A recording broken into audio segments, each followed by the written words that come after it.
नमस्कार। आज की बात में आपका स्वागत है। आज सबसे पहले मैं बात करना चाहता हूं 25 जून 1975 की।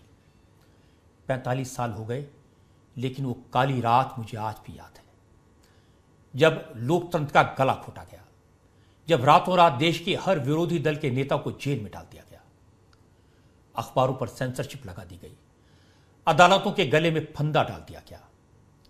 ये उस रात की बात है जब इंदिरा गांधी ने अपनी कुर्सी बचाने के लिए इमरजेंसी लगाई थी। सारी ताकत उनके बेटे संजय गांधी के हाथ में आ गई। कांग्रेस के बड़े बड़े नेता संजय गांधी के सामने कांपते थे। पूरा देश एक तरह से जेल में तब्दील हो गया था। डर और खौफ का माहौल था। मेरी उम्र सिर्फ 18 साल थी। मैं श्रीराम कॉलेज ऑफ कॉमर्स का स्टूडेंट था और उस समय देश में चल रहे जयप्रकाश नारायण के आंदोलन में शामिल था। Arun Jaitley Delhi university students union के अध्यक्ष थे और पूरे देश की छात्र संघर्ष समिति के अध्यक्ष भी थे। मैं उनकी टीम में था। 25 जून की रात पुलिस अरुण जेटली को अरेस्ट करने उनके घर पहुंची। उनके पिता वकील थे। उन्होंने पुलिस को काफी देर तक कानूनी बातों में उलझाया और अरुण जेटली चुपचाप आधी रात को पिछले दरवाजे से निकल गए। उसी रात कॉलेज के हॉस्टल में हम सब लोग मिले। इसमें विजय गोयल भी थे। सुबह तक तो हमें पता भी नहीं था कि रात को देश के बड़े बड़े नेताओं मोरारजी देसाई, अटल बिहारी वाजपेयी, चौधरी चरण सिंह, चंद्रशेखर, प्रकाश सिंह बादल, सबको जेल में डाल दिया गया था। पूरे देश में एक ही रात में हजारों लोगों को गिरफ्तार किया गया था। हमें इस बात का अंदाजा नहीं था कि इमरजेंसी क्या होती है। हमने तो यूनिवर्सिटी में जुलूस निकाला, तानाशाही के खिलाफ नारे लगाए। वो नारे, सच कहना अगर बगावत है तो समझो हम भी बागी हैं, तानाशाही नहीं चलेगी, ये नारे आज भी मेरे कान में गूंजते हैं। लेकिन जब ये जुलूस खत्म हुआ, अरुण जेटली यूनिवर्सिटी के कॉफी हाउस में स्टूडेंट्स को एड्रेस कर रहे थे। पुलिस ने चारों तरफ से घेर लिया। जो पुलिस वाले हमें जानते थे, दोस्त थे, उन्होंने कान में कहा, भाग जाओ। मैं और विजय गोयल स्कूटर पर बैठकर भाग गए, लेकिन अरुण जेटली को पुलिस ने वहीं से गिरफ्तार कर लिया और जेल भेज दिया। धीरे धीरे पता चला कि इमरजेंसी में जनता के सारे हक छीन लिए गए हैं। पुलिस को देखते ही गोली मारने का अधिकार दे दिया गया था। न बोलने की आजादी थी, न लिखने की। अखबारों पर सेंसरशिप लगा दी गई थी। हम लोग अंडरग्राउंड हो गए। मैंने और विजय गोयल ने मिलकर एक अखबार निकालने का फैसला किया, हैंड रिटन न्यूज़पेपर, हाथ से लिखकर। नाम रखा मशाल। इसमें हमने पूरी बैकग्राउंड लिखी, कैसे इलाहाबाद हाईकोर्ट ने प्रधानमंत्री इंदिरा गांधी का इलेक्शन सेट असाइड कर दिया था। जस्टिस जगमोहन सिन्हा ने कहा था कि इंदिरा गांधी ने चुनाव जीतने के लिए करप्ट प्रैक्टिसेस का सहारा लिया था। और इसके बाद पूरे देश से इंदिरा गांधी के इस्तीफे की आवाज उठने लगी। जयप्रकाश नारायण ने नारा लगाया, सिंहासन खाली करो कि जनता आती है। इंदिरा गांधी ने प्रधानमंत्री बने रहने के लिए इमरजेंसी लगाई। हमने सब कुछ इस अखबार में लिखा। हम इस अखबार में लिखते थे कि कैसे संजय गांधी पर्दे के पीछे से सत्ता का इस्तेमाल करते थे, कैसे वो एक अनकॉन्स्टिट्यूशनल पावर सेंटर बन गए थे। हम अपने अखबार मशाल में जेल में बंद नेताओं का हाल भी लिखते, उनके संदेश छापते और रात में इस साइक्लो स्टाइल अखबार की कॉपियां अंधेरे में लोगों के घरों में डाल देते। एक रात पुलिस ने छापा मारा। विजय गोयल अंधेरे का फायदा उठाकर भाग गए। मैं उस अखबार की कॉपियां समेटने के चक्कर में पकड़ा गया। थाने में पुलिस ने काफी पिटाई की।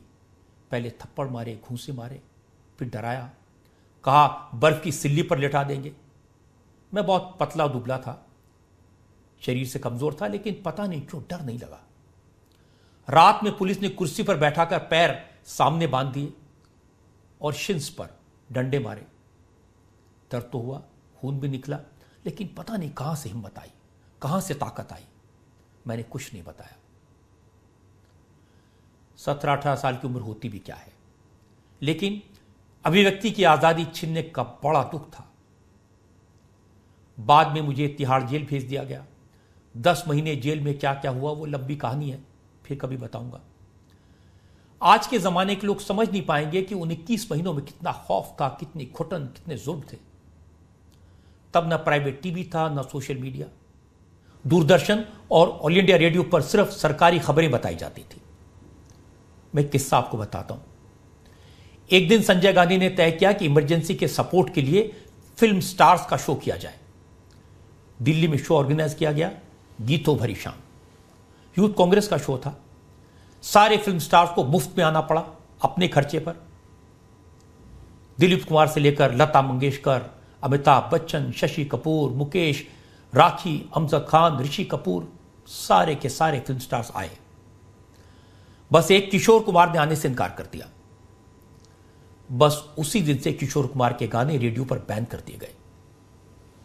फिल्म प्रोड्यूसर्स को हिदायत दी गई कि कोई किशोर कुमार को रिकॉर्ड न करे। ऐसी थी तानाशाही, ऐसा था डर। ऐसे सैकड़ों किस्से मेरे पास हैं।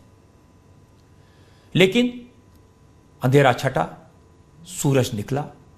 21 महीने बाद जब चुनाव हुए तो जनता ने कांग्रेस को उखाड़ फेंका। इंदिरा गांधी और संजय गांधी भी चुनाव हार गए। जो नई सरकार बनी उसने संविधान में ऐसे बदलाव किए कि अब किसी के लिए इमरजेंसी लगाना, जनता के अधिकारों को छीनना, अभिव्यक्ति की आजादी को छीनना आसान नहीं है। आज के दिन उन तमाम लोगों को याद करना चाहिए जिनके त्याग और तपस्या से अभिव्यक्ति की आजादी बच पाई। जेल में मैंने देखा था कि संघर्ष में आरएसएस और जमात इस्लामी साथ थे, जनसंघ और समाजवादी साथ थे, अकाली और कांग्रेस के बागी साथ थे। सब मिलकर लड़े। एक बात साफ हो गई, हमारे देश के लोग 2 वक्त भूखे रह सकते हैं, पुलिस का जुल्म सह सकते हैं, लेकिन अपने बोलने की आजादी, अपने लिखने की आजादी को किसी कीमत पर खोना नहीं चाहते। उस वक्त के जुल्म को याद रखना चाहिए, उस वक्त के संघर्ष को याद रखना चाहिए। और उस वक्त देश में जैसी एकजुटता थी वैसी एकजुटता की आज भी जरूरत है। आज भी पूरा देश चीन के खिलाफ एक साथ खड़ा है और आज भी सिर्फ कांग्रेस देश से अलग खड़ी दिखाई देती है। अब तक राहुल गांधी और सोनिया गांधी रोज चीन के मुद्दे पर प्रधानमंत्री नरेंद्र मोदी से सवाल पूछ रहे हैं, लेकिन आज बीजेपी ने कुछ ऐसे सवाल पूछ लिए जिन पर कांग्रेस को जवाब देना मुश्किल हो गया। आज बीजेपी अध्यक्ष जेपी नड्डा और कानून मंत्री रविशंकर प्रसाद ने इल्जाम लगाया कि कांग्रेस ने तो चीन के साथ एमओयू साइन किया हुआ है। रविशंकर प्रसाद ने राजीव गांधी फाउंडेशन के पेपर्स दिखाए, बताया कि 2006 में इस फाउंडेशन ने चीन से पैसा लिया, चीन के दूतावास से पैसा लिया और तो और चीन की सरकार से भी डोनेशन लिया। पिछले 1.5 महीने से चीन की सेना ने लद्दाख में भारतीय सीमा में घुसपैठ की। चाइना ने हिंदुस्तान की जमीन छीनी है, हमारी जमीन हड़पी है। प्रधानमंत्री जी आप चुप क्यों हैं?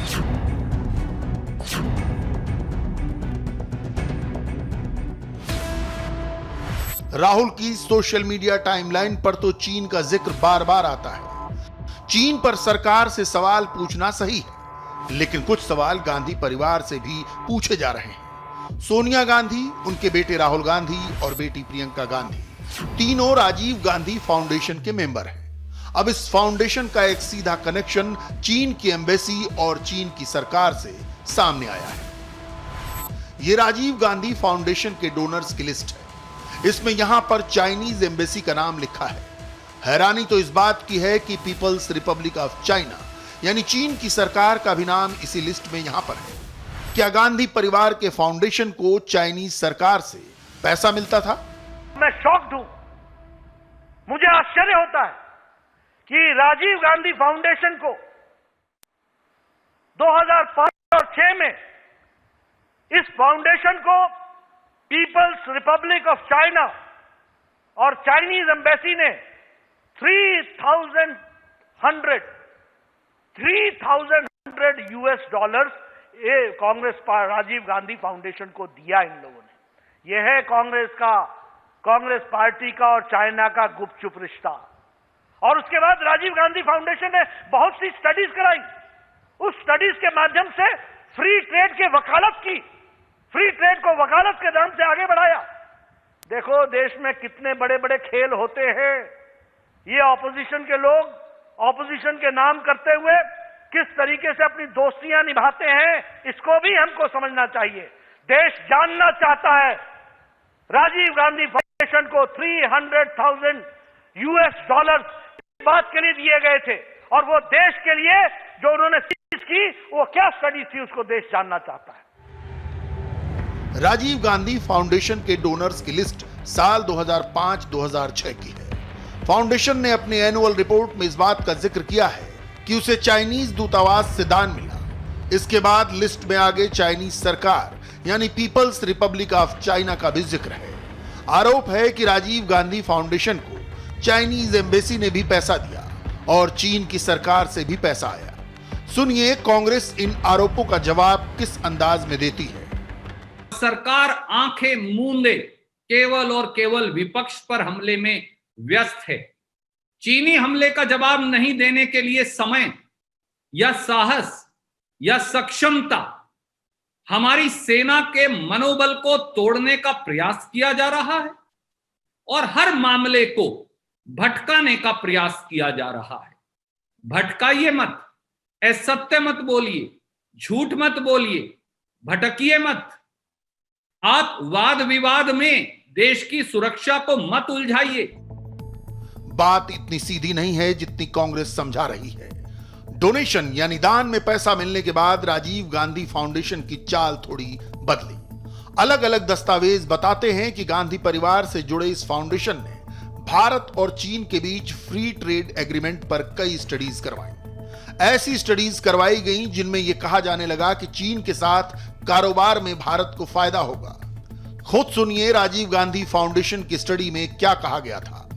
फ्री ट्रेड एग्रीमेंट के जरिए भारत और चीन के बीच आर्थिक रिश्ते बहुत सुधर सकते हैं। दोनों देशों के बीच सामान, सर्विस, निवेश और पूंजी का फ्री फ्लो होना जरूरी है। सबसे चौंकाने वाली बात तो यहां कही गई। स्टडी में समझाया गया कि फ्री ट्रेड से भारत को ही फायदा होगा। लिखा गया चीन से ज्यादा फ्री ट्रेड एग्रीमेंट की जरूरत भारत को है। अब बीजेपी पूछ रही है क्या डोनेशन के बदले चीन से खुले व्यापार के लिए लॉबिंग की गई? Congress party please explain.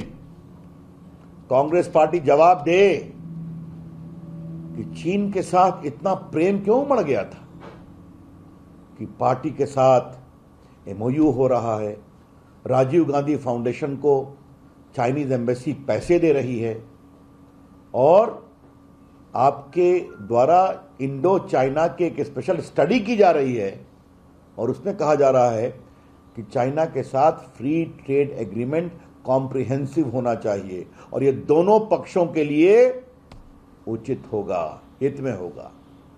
यह है बड़ी कहानी। यह भी ध्यान रखने की जरूरत है कि जब चाइनीज सरकार और चाइनीज एम्बेसी का नाम राजीव गांधी फाउंडेशन की डोनर लिस्ट में आया, उस वक्त भी केंद्र में कांग्रेस वाली यूपीए सरकार थी। जब चीन से फ्री ट्रेड के लिए लॉबिंग करने की कोशिश हुई, उस वक्त भी सोनिया गांधी और राहुल गांधी की ही सरकार दिल्ली में थी। यह भी इत्तेफाक से कहीं ज्यादा है कि 2003-2004 में चीन और भारत के बीच ट्रेड डेफिसिट 1.1 बिलियन डॉलर का था, जो 2013-2014 में बढ़कर 36.2 बिलियन डॉलर का हो गया। यह 33 गुना हाई जंप यूपीए सरकार के वक्त कैसे हुआ? चीन को इतने करोड़ों रुपयों का बिजनेस अचानक कैसे मिलने लगा? सवाल बहुत हैं और गांधी परिवार अब तक चुप है। मैं ये तो नहीं जानता कि राजीव गांधी फाउंडेशन को चीन से अगर पैसा मिला, चीन की सरकार से डोनेशन मिला, तो पूरी कांग्रेस पार्टी भारत का साथ छोड़कर चीन के साथ खड़ी हो गई। लेकिन राहुल गांधी का, सोनिया गांधी का जो रुख है वो लोगों के मन में शक जरूर पैदा करता है। बहुत सारे लोग ये बात कहते हैं। सिर्फ अभी नहीं, पुरानी बातों को जरा याद करिए। जब डोकलाम में इसी तरह की झड़प हुई थी, पूरा देश चीन के खिलाफ था, लोगों में गुस्सा था, सरकार चीन को सख्त मैसेज दे रही थी, सरहद पर हमारे जवान मरने मारने को तैयार थे। उस वक्त भी राहुल गांधी चुपके से चीन के राजदूत से मिलने गए थे। जब सवाल पूछा गया तो उन्होंने मुलाकात से इनकार कर दिया था, झूठ बोला था। जब मुलाकात की तस्वीर सामने आई तो बोले वो तो हकीकत जानने गए थे। यानी राहुल को अपनी सरकार पर कम अपने देश के प्रधानमंत्री पर यकीन नहीं था, चाइना के राजदूत से हकीकत जानने गए थे। इस बार भी राहुल गांधी का जो रुख है उससे कांग्रेस के नेता ही परेशान हैं, लेकिन कर भी क्या सकते हैं। वर्किंग कमेटी मीटिंग में कुछ नेता बोले तो राहुल गांधी ने उन्हें कायर बता दिया, डरपोक कह दिया। इसलिए राहुल गांधी को जो करना है करें, जो कहना है कहें, अब शायद लोगों ने इस मामले में कम से कम इतनी गंभीरता से नहीं लेते। अब सबसे पहले आपको उन तस्वीरों की हकीकत दिखाता हूं जो आज दिन भर चर्चा में रही, और इन तस्वीरों के आधार पर यह दावा किया गया कि चीन ने फिर से उसी इलाके में अपने टेंट लगा लिए हैं जिन इलाकों से चीन पीछे हटा था। मैं आपको इससे सच्चाई बताऊं, इसका सच दिखाता हूं और इस सच के सबूत भी आपको दिखाऊंगा। असल में चीन के साथ बॉर्डर डिस्प्यूट के बाद से चीन की प्रोपेगेंडा फैक्ट्री पूरी तरह से एक्टिव है, और मुश्किल यह है कि सब कुछ समझने के बाद भी हमारे यहाँ के कुछ नेता चीन के प्रोपेगेंडा को हमारे देश में भी आगे बढ़ाने में, फैलाने में मदद कर रहे हैं। इसलिए सच बताना जरूरी है। चीन के साथ लद्दाख रीजन में दो जगहों पर टेंशन है। पहला तो गलवान वैली और दूसरा पैगोंग त्से लेक। आसपास के इलाके में आज इन दोनों इलाकों की लेटेस्ट तस्वीरें मेरे पास आई हैं।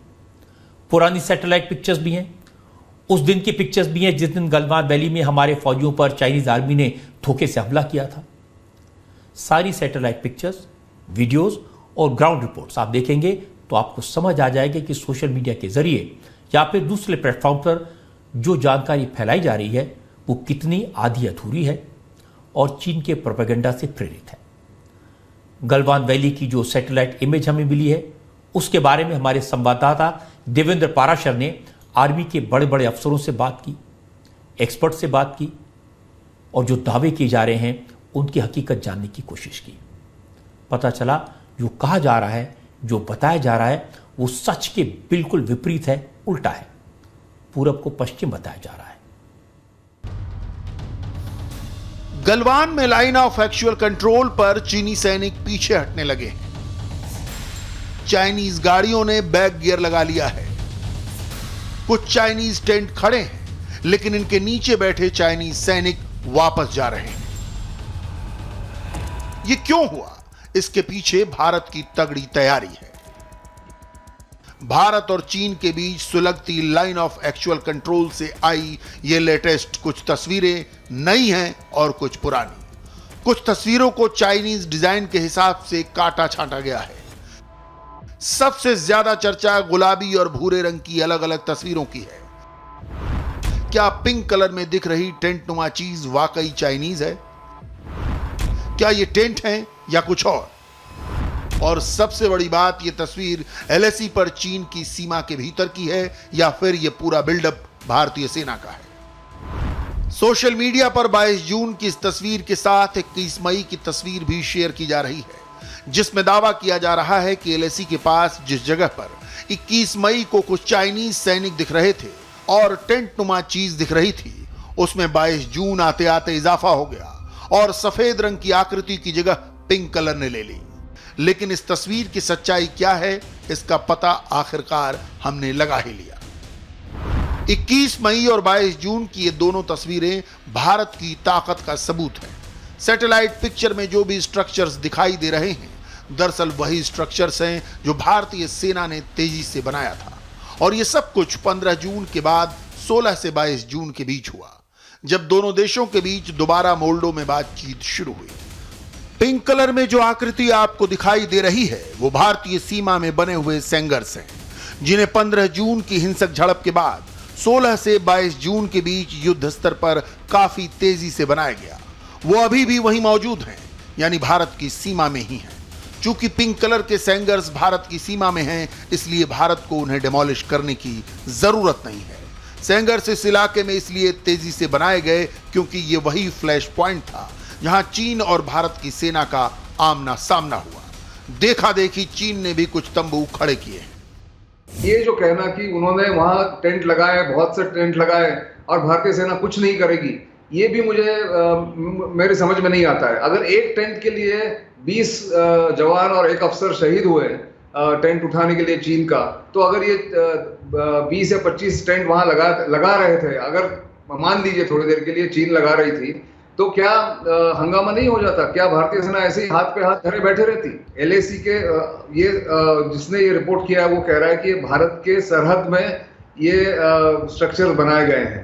पहली बात तो कोई भी जो एडवर्सरी होता है, दुश्मन होता है, वो आपके दुश्मन के सरहद पर, बिल्कुल उसके मुख पर, उसके बिल्कुल ये क्लोज LAC के बिल्कुल सामने कभी अपने स्ट्रक्चर लोगों के रहने के नहीं बनाएगा, पहली बात। दूसरी बात, लोगों ने ये उठाई है शायद कि पिंक कलर के हमारे पास स्ट्रक्चर्स नहीं है, वो चाइनीज है। शायद लोग जानते नहीं है कि भारतीय सेना में भी आर्कटिक मीडियम टेंट्स जिसको कहते हैं, उस टेंट्स का कलर भी पिंक है।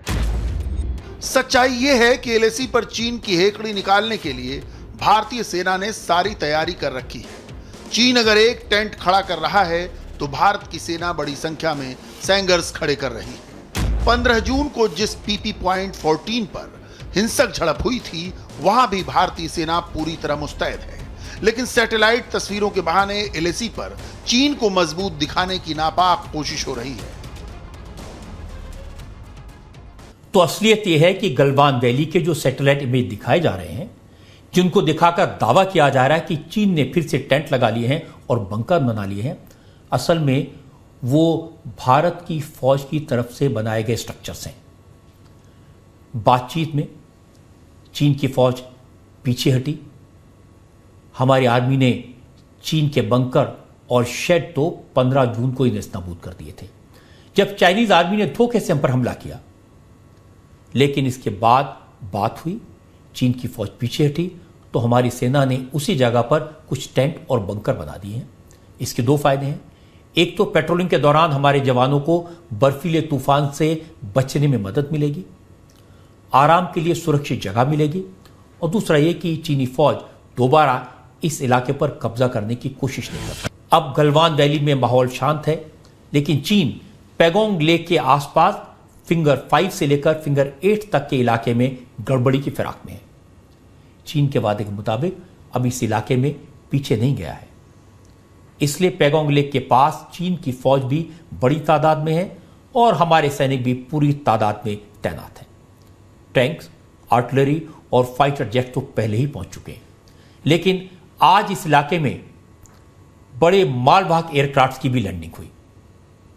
C-130J सुपर हरक्यूलिस जैसे विमान भी साजो सामान लेकर सरहद पर पहुंचे।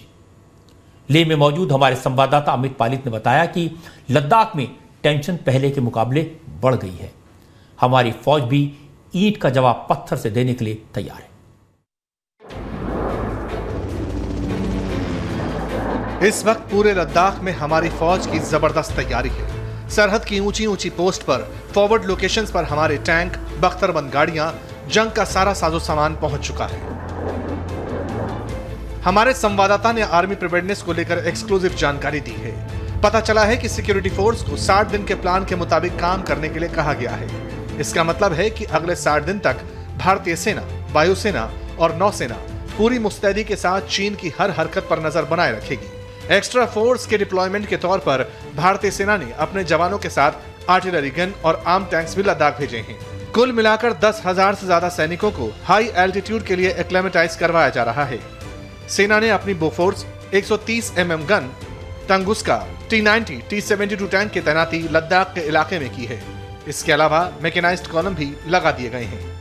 आर्टिलरी के तौर पर 130 mm सॉल्टम, साथ में बुफोर्स शामिल है, 105 इंडियन फील्ड गन है, तो वहीं तंगुस्का एयर डिफेंस सिस्टम के साथ अलग अलग एयर डिफेंस और रडार सिस्टम को भी लगाया गया है।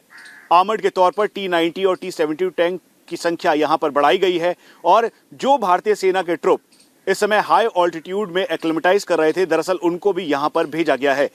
एक बात बिल्कुल साफ है कि 60 दिन के अंदर फेज वाइज फेज ये अनुमान लगाया जा रहा था कि चाइनीज PLA इस मामले को डीएस्केलेट करेगा और पीछे की तरफ हटेगा, लेकिन जैसे अप्रैल 2020 के स्टेटस को बदलने के लिए चाइनीज PLA आमादा है, उससे ये लगता है कि ये और बढ़ेगा। इसीलिए भारतीय सेना ने सतर्कता बरते हुए यहां पर भारतीय वायुसेना की मदद से अवैक्स, भारतीय नौसेना की मदद से P-8I और साथ में कॉम्बैट एयर पेट्रोल लगातार कर रही है, ताकि चाइनीज PLA को ये साफ तौर पे संकेत मिल सके। सेना ने गलवान वैली में स्ट्रैटेजिक चेंज भी किया है। जवानों की तैनाती बढ़ाने के साथ उनकी यूनिट में भी बदलाव हुआ है। आर्मी चीफ नरवणे की कमांडर लेवल की मीटिंग के बाद पता यह भी चला है कि फॉरवर्ड लाइन पर अगले एक हफ्ते में बहुत बड़ा बदलाव होने वाला है।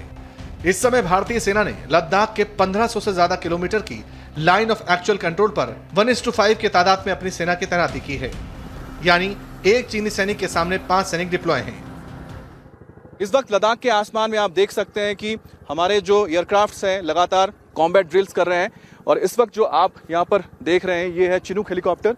और देखिए चिनूक हेलीकॉप्टर लगातार सुबह से यहाँ पर जो पूरा LAC का इलाका है, आसपास का जो पहाड़ियाँ आप देख रहे हैं, करीब 15,000-16,000 फीट की ऊंचाई पर ये चिनूक हेलीकॉप्टर लगातार यहाँ पर एयर सर्विलेंस भी कर रहा है। और साथ ही साथ बता दें आपको कि ये एयर पेट्रोलिंग है, जो एयर कॉम्बैट पेट्रोलिंग होती है उसकी ज़रूरत इसलिए पड़ती है कि जब आपको तैयार रहना है कि किसी वक्त अगर LAC पर या सरहद पर कुछ इमरजेंसी होती है या टेंशन बढ़ जाता है, ऐसे में अगर आपको इमरजेंसी के दौरान आपको कोई सामान पहुंचाना है या फिर आपको कोई लॉजिस्टिक पहुंचानी है, किसी भी तरह के आपके हेल्प की ज़रूरत पड़ती है वहाँ पर ग्राउंड फोर्सेस को, तो उसके मद्देनज़र ये जो लगातार हम देख रहे हैं पिछले कई दिनों से हमारे जो एयरक्राफ्ट्स हैं, फाइटर एयरक्राफ्ट्स हो या फिर हमारे लॉजिस्टिकल, जिसे हम कह सकते हैं लॉजिस्टिकल टैक्टिकल ये एयरक्राफ्ट है, जैसे चिनूक है, अपाचे है, ये लगातार यहाँ पर एयर पेट्रोलिंग कर रहे हैं। असल में इस वक्त चीन की नजर काराकोरम पास दौलत बेग ओल्डी की एयर स्ट्रिप, डेप्सांग, चुमार, चुशुल, डेमचोक पर है।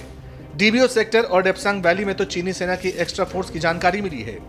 चीन ने patrolling point 10, patrolling point 11, patrolling point 12 और पेट्रोलिंग पॉइंट 13 पर अपने जवानों की तैनाती अपनी तरफ बढ़ा दी है। चीन इसके जरिए सीधे काराकोरम पास पर अपना दबदबा कायम करना चाहता है और भारतीय फोर्सेस के एडवांस लैंडिंग ग्राउंड पर दबाव बनाकर उनको रणनीतिक तौर पर पीछे करना चाहता है। इस समय DBO सेक्टर के एयर स्ट्रिप पर लगातार ट्रांसपोर्ट और लड़ाकू विमानों की आवाजाही है। हलचल बहुत बढ़ गई है। भारत ने इस सभी चीजों पर नजर बनाई हुई है। इस वक्त मेरे पीछे आप एक खास विमान को देख रहे होंगे और ये विमान अभी देखिए आपके सामने टेक ऑफ कर रहा है। ये हमारा टैक्टिकल विमान है हरक्यूलिस 130J और इसकी खासियत क्या है ये आपको बताते हैं। दरअसल ये वो विमान है जिसके जरिए हम दौलत बेग ओल्डी जो जगह है जहां पर हमारा एडवांस लैंडिंग ग्राउंड है वहां पर यह विमान उतर सकता है। ये सबसे बड़ी खासियत है। और दूसरी बात है कि इस विमान में रिफ्यूलिंग हो सकती है एयर टू एयर। और तीसरी बात यह है कि इसको उड़ान भरने के लिए और लैंड करने के लिए बहुत छोटी जगह चाहिए होती है, एयर स्ट्रिप चाहिए होती है। और साथ ही साथ ये कच्चे मैदान यानी आपको पक्के रनवेज की जरूरत नहीं पड़ती, कच्चे रनवेज पर भी उतर सकता है। लद्दाख में एयरफोर्स ने अपनी जो तैनाती है बहुत मजबूत कर रखी है। और साथ ही साथ इस वक्त जबकि टेंशन है बॉर्डर पर, जो एयरक्राफ्ट्स की यहाँ पर पोजिशनिंग है वो भी बहुत मायने रखती है। दौलत बेग ओल्डी सेक्टर में टकराव बढ़ा है, लेकिन अब डेप्सांग के इलाके में पूरे जोर शोर के साथ तैयारी की जा रही है। भारतीय सेना बुर्से से होते हुए बॉटल नेक के आगे रॉकी नाले तक जाती है।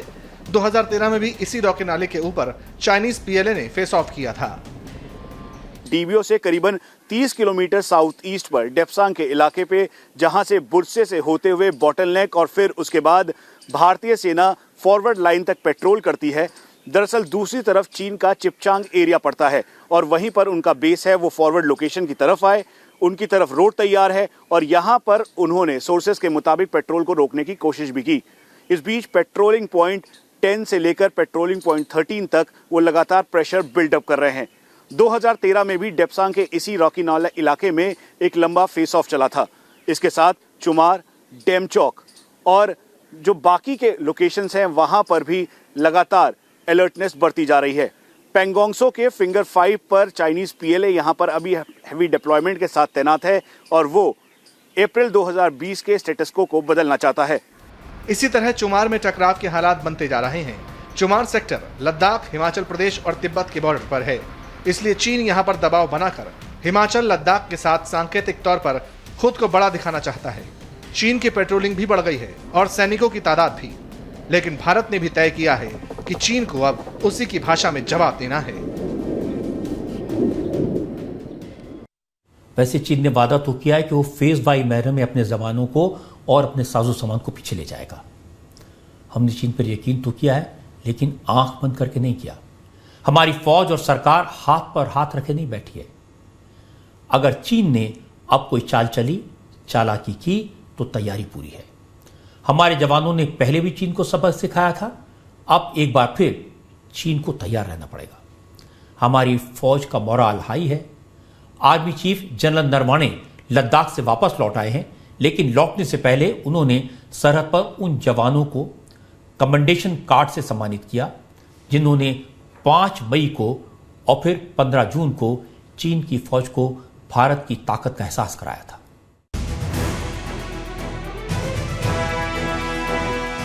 सैटेलाइट तस्वीरों से अलग लद्दाख की इन तस्वीरों को भी पूरे देश को देखना चाहिए, समझना चाहिए। यह भारतीय सेना के पराक्रम और शौर्य की गाथा है।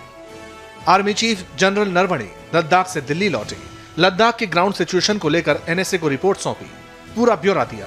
लेकिन इससे पहले उन्होंने लद्दाख में उन 5 जवानों को सम्मानित किया, कमेंडेशन कार्ड्स दिए, जिन्होंने 5 मई और 15 जून को चीन की सेना को धूल चटाई, बहादुरी से लड़े।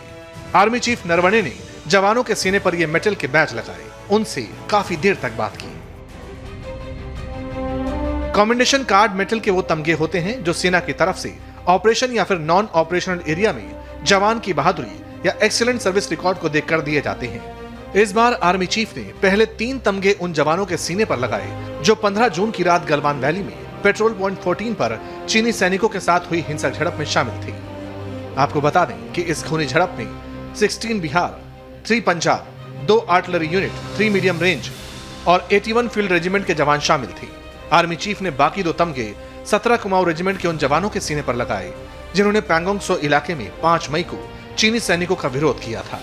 इस दौरान भी चीन की सेना के साथ हिंसक टकराव हुआ था और ये बात आज विदेश मंत्रालय की तरफ से भी कही गई।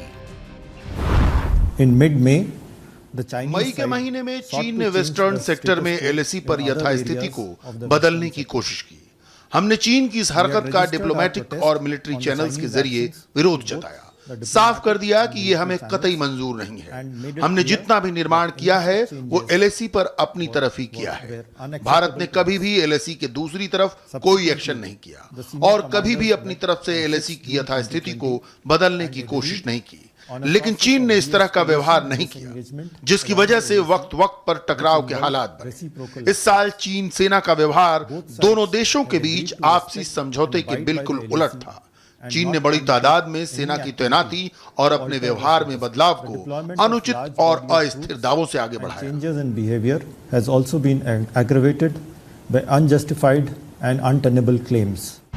जब पैंगोंग त्सो में उपद्रव हुआ तो उस दौरान इसी कुमाऊं की पलटन ने बेहद बहादुरी के साथ चीनियों को खदेड़ा, चाइनीज पीएलए को बहुत बुरी शिकस्त दी। इसके साथ साथ जब गलवान में 15 और 16 जून को वायलेंस हुआ तो उस दौरान बिहार, पंजाब, आर्टिलरी यूनिट और साथ में फील्ड गन के साथ मीडियम रेजिमेंट ने बेहद बहादुरी का परिचय दिया, साथ में चाइनीज पीएलए के सभी जवानों को खदेड़ा। इसीलिए chief of army staff general MM Naravane ने, साथ में उस दौरान लेफ्टिनेंट जनरल YK जोशी जो नॉर्दर्न आर्मी कमांडर हैं और 14 core commander lieutenant general Harinder Singh की मौजूदगी में इन सभी को चीफ के कमेंडेशन डिस्क से सम्मानित किया। आने वाले समय में कर्नल संतोष बाबू को भी उनकी बहादुरी के लिए सम्मान दिया जाएगा। सेना जवानों को सम्मानित करेगी, लेकिन इसके साथ साथ चीन से होशियार रहने की भी जरूरत है, क्योंकि पैंगोंग त्सो इलाके में दोनों सेनाओं के बीच तनाव बना हुआ है। चीन की सेना ऊंची पहाड़ी पर डट गई है और यहां भारत का भी मजबूत डिप्लॉयमेंट है। आज विदेश मंत्रालय ने साफ साफ बता दिया कि सरहद पर जो हालात हैं उसके लिए सिर्फ और सिर्फ चीन जिम्मेदार है। चीन की हरकतों के कारण ही LAC पर दोनों देशों के सैनिकों के बीच झगड़ा हुआ। चीन ने साजिश करके पूरी तैयारी के साथ बॉर्डर पर विवाद पैदा किया। अब माहौल को ठीक करने की जिम्मेदारी भी चीन की है। चीन बातचीत से माने तो ठीक, वरना चीन जिस भाषा में समझेगा उसे समझाया जाएगा। वैसे भी ऊंचाई वाले पहाड़ी इलाकों में, बर्फीले इलाकों में मुश्किल हालात को झेलकर दुश्मन को सबक सिखाने में हमारी फौज को पूरी दुनिया में महारत हासिल है।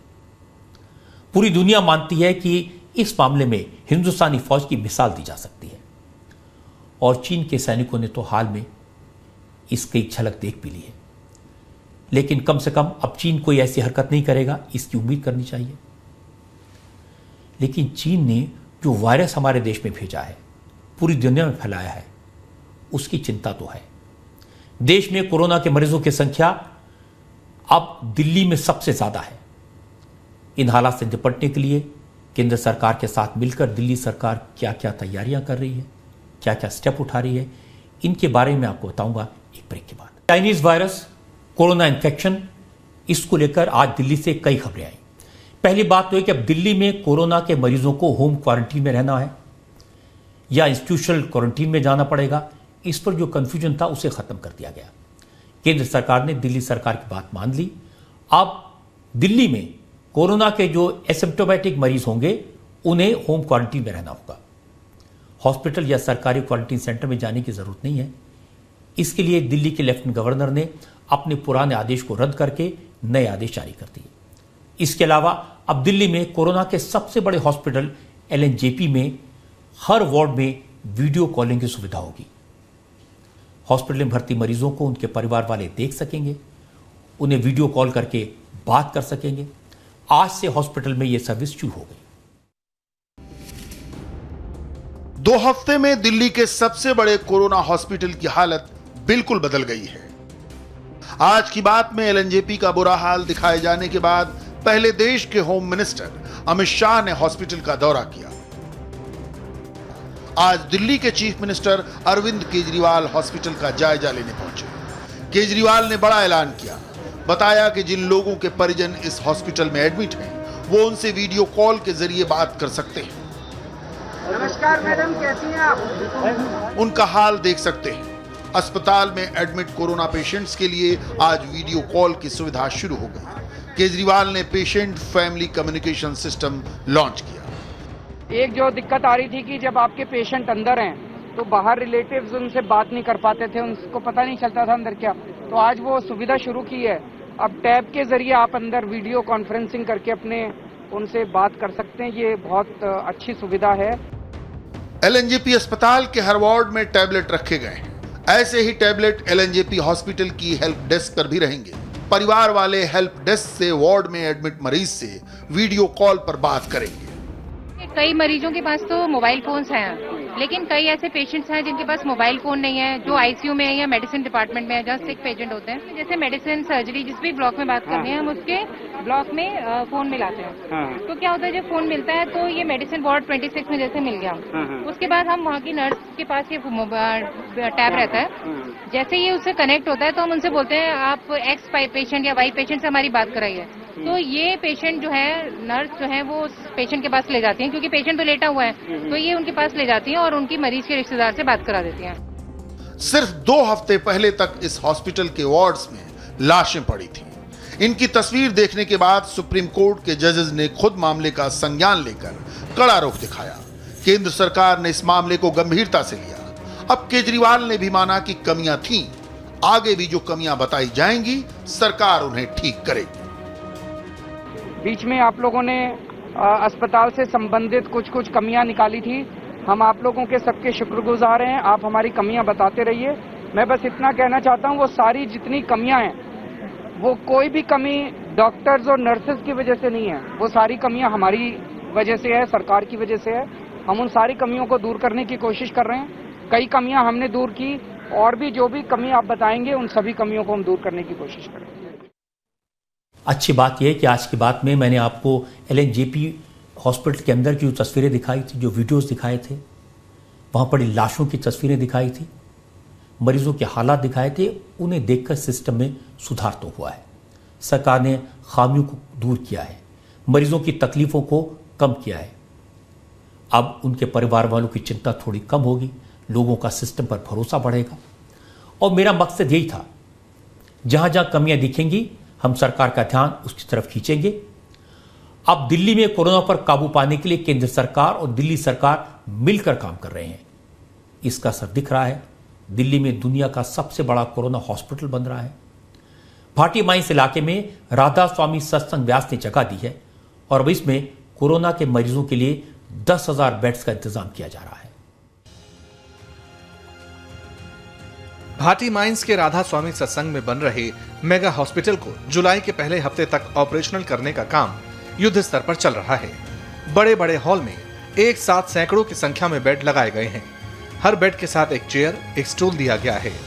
हॉल में मरीजों को गर्मी ना लगे, इसके लिए कूलर और पंखों का इंतजाम है। साफ सफाई के लिए विशेष ध्यान रखा गया है। तैयारी इस तरह की जा रही है कि पहले 2000 बेड्स फंक्शनल हो जाएं। युद्ध स्तर पे काम चल रहा है और उम्मीद की जा रही है कि केंद्र सरकार के हस्तक्षेप के बाद, केंद्र सरकार के सहयोग के बाद इस काम को जल्द से जल्द पूरा कर लिया जाएगा। ITBP के द्वारा पूरी तैयारी कर ली गई है। डॉक्टर्स कहां से आएंगे, वो कहां रुकेंगे, ये सारा इंतजाम हो चुका है और बिल्कुल जल्दी से जल्द 2000 बेड का हॉस्पिटल इसमें शुरू करने की तैयारी कर दी गई है। 10,000 बेड्स के हॉस्पिटल को तैयार करना आसान काम नहीं है। इस बड़े काम को केंद्र और दिल्ली सरकार की एजेंसियां मिलकर कर रही हैं। अलग अलग एजेंसियों को अलग अलग काम सौंपे गए हैं। डॉक्टर्स, मेकशिफ्ट हॉस्पिटल तैयार करने के लिए आईटीबीपी को बड़ी जिम्मेदारी दी गई है। नर्सिंग और दूसरे मेडिकल स्टाफ का इंतजाम आईटीबीपी के पास है। मरीजों के लिए खाने पीने का इंतजाम राधा स्वामी सत्संग व्यास करेगा। बिजली और पानी का इंतजाम भी अलग अलग एजेंसियों को दिया गया है।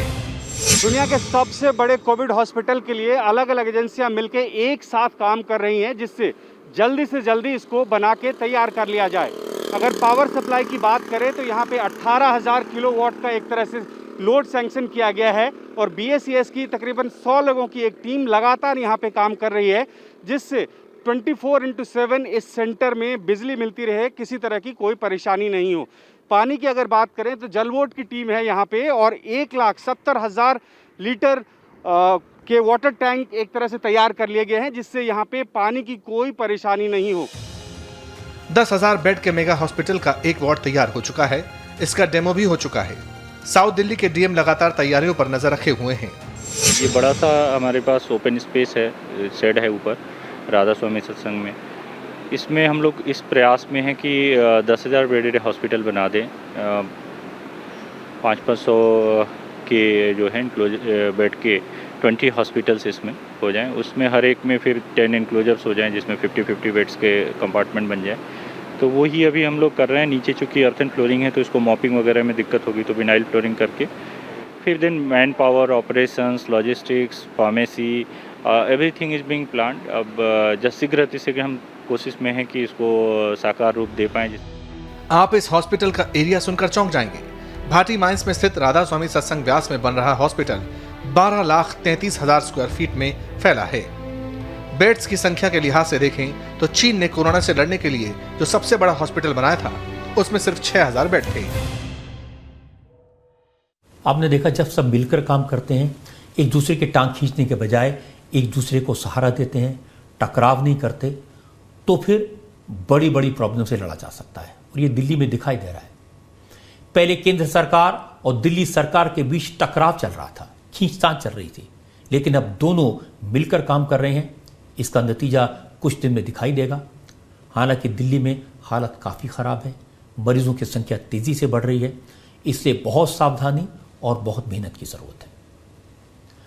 आज बिहार से भी बुरी खबर आई। आंधी तूफान और बिजली गिरने से बिहार में 83 लोगों की जान चली गई। इस पर एक अपडेट ब्रेक के बाद। बिहार से आज एक दर्दनाक खबर आई। बिहार में बिजली गिरने से 83 लोगों की मौत हो गई है। राज्य के 23 जिलों में यह हादसे हुए। सबसे ज्यादा 13 लोगों की मौत गोपालगंज में हुई। इसके अलावा मधुबनी और नवादा में भी 8 लोग मारे गए। बिहार में 8 जिले ऐसे हैं जहां बिजली गिरने से कम 5 लोगों की मौत हुई।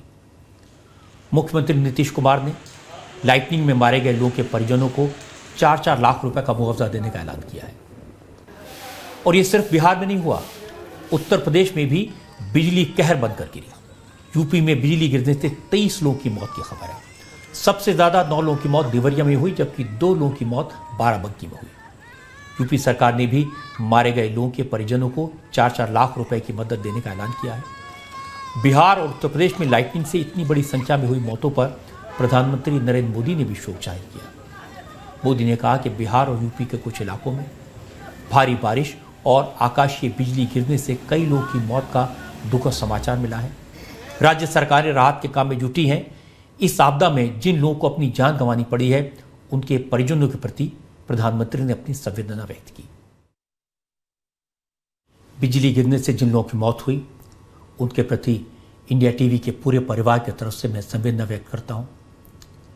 यह प्राकृतिक आपदा है जिसमें कोई कुछ कर नहीं सकता।